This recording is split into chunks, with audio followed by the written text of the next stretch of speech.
It's my great pleasure to introduce my good friend and colleague, Greg Wellems.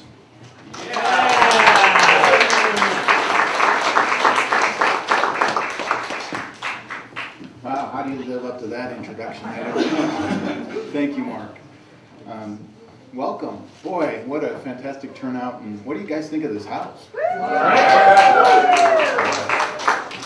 My thanks to PEH Architects, who did such a great job in the design of this. And I know Leona's going to be responsible for the thank yous later, but there are some that just can't be passed. We started this process about 10 years ago, and I can remember sitting down with Dr. David Braddock at the Coleman Institute at the University of Colorado, and we were talking about technology, and we're talking about technology and how it can impact the lives of people with cognitive and developmental disabilities. And that conversation slowly evolved into a passion for putting technologies into people's homes or into people's hands and seeing how their faces light up. And seeing how that the kind of independence that a piece of technology can have, or the kind of effect that it can bring to a person with disabilities.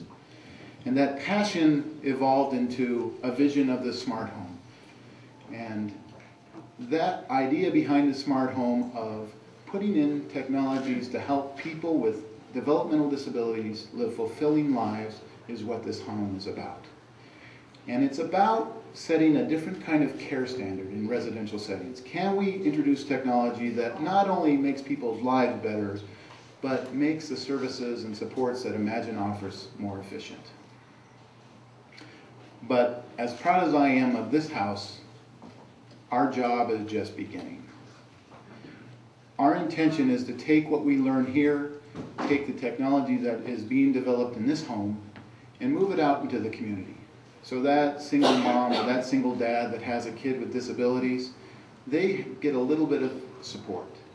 Last night, Imagine had its annual forum. And the purpose of this forum is to give the state of the state, give the state of Imagine, and allow for families and stakeholders to give their feedback. And Mark did a great job of telling what the state of services are, not only in Colorado, but in the country. Right now, people are waiting for services and supports. And when you have a family member with a cognitive or a developmental disability, this is a lifelong process. This is a lifelong commitment. And the standard in Colorado used to be that you'd wait 10 or 15 or 20 years, and then eventually an organization like Imagine would come along and support you or support your family. But Medicaid and Medicaid services and what's going on a state level, that's not going to be possible. And we had a very compelling story last night where a young lady stood up and said, but my daughter's going to be 18 soon. What am I going to do? You know, where is she going to go, and what happens when I move on, and how am I going to go to work? And it was just, you could just feel the struggle that she is, as she thinks about the future services and trying to plan not only a life for her daughter, but a life for herself and her family.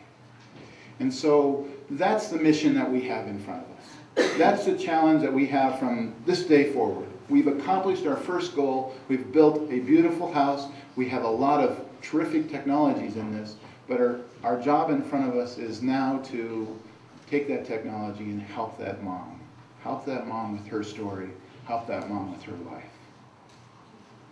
And we are committed to doing this. I work in a fantastic place. I have a great organization. I have a great executive directors whose passion and commitment to what we do helps us. Our mission, the Imagine mission, is to create innovative services and support so people can live fulfilling lives in their homes and communities. There is no greater mission than that.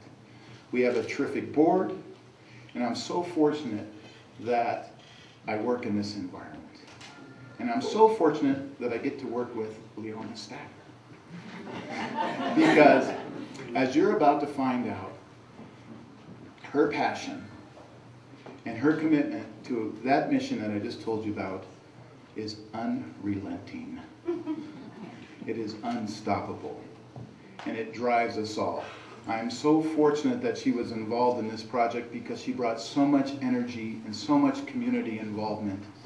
It made this really remarkable. It turned this into a community endeavor, not an imagined event. So I'd like to introduce Leona Stacker, the president of the Imagine Foundation.